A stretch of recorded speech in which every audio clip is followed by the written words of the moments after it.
হুট করে আজকে কেন মার বাসায় গিয়ে থাকছি, কেনই বা আজকে আমাকে হঠাৎ করে মার বাসায় চলে যেতে হচ্ছে। এবং যাওয়ার আগে দেখি আমার পছন্দের ছিদ্রুটি আর মাংস রান্না হয়েছে। আজকে মার বাসায় যাওয়ার আগে কি করলাম চলেন আপনাদের সাথে আজকে শেয়ার করি। হ্যালো এভরিওয়ান, আসসালামু আলাইকুম। কি অবস্থা সবার? আশা করছি সবাই অনেক ভালো আছেন। আমি আলহামদুলিল্লাহ অনেক ভালো আছি। আমি ঘুম থেকে উঠে বাইরে আসতেই দেখি যে বাইরে বৃষ্টি হচ্ছে এবং আমার আয়রা সেখানে ভিজতেছে। বৃষ্টি নামলেই হয় আমার মেয়ে মনে হয় দিনে 5-6 বার বৃষ্টিতে ভিজে গোসল করে। আর অন্যদিকে দেখি যে খালা কিছু একটা বাইরের চুলায় রান্না করছে। তো ভাবলাম যে গিয়ে দেখি যে খালা আজকে কি রান্না করতেছে। আমি আজকে জানাইছি যে আজকে আমি আমার মার বাসায় যাব। তখন গিয়ে দেখি যে মাংস রান্না করতেছে আর আমার প্রিয় ছিদ্রুটি বানানো হবে সেটা আমাকে বলতেছে। আমি জিজ্ঞেস করলাম যে খালা আজকে কি রান্না করছেন। খালা বলল যে মা, তুমি যেহেতু আজকে চলে যাচ্ছ তোমার মার বাসায় বেড়ানোর জন্য, আমি তোমার পছন্দের খাবার রান্না করতেছি।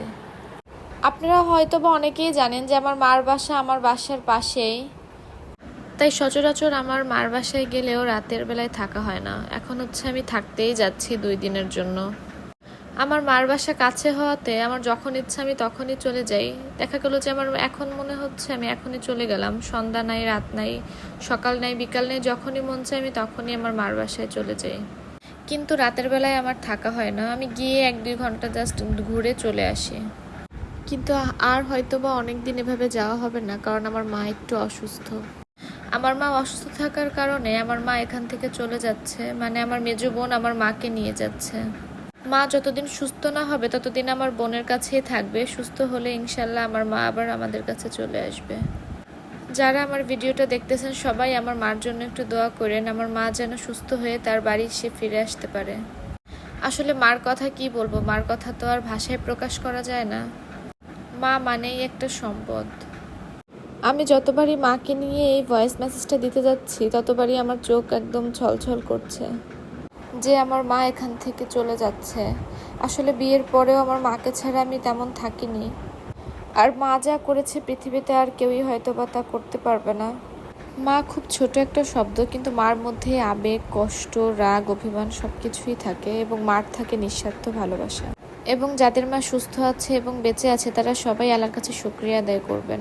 তারপরেও আল্লাহর কাছে শুকরিয়া আদায় করি যে আল্লাহ আমার মাকে বাঁচায় রাখছে। আমার মাকে যেন আল্লাহ সুস্থ করে দেয় এবং সুস্থ করে আল্লাহ আমার কাছে আমার মাকে এনে দেয়।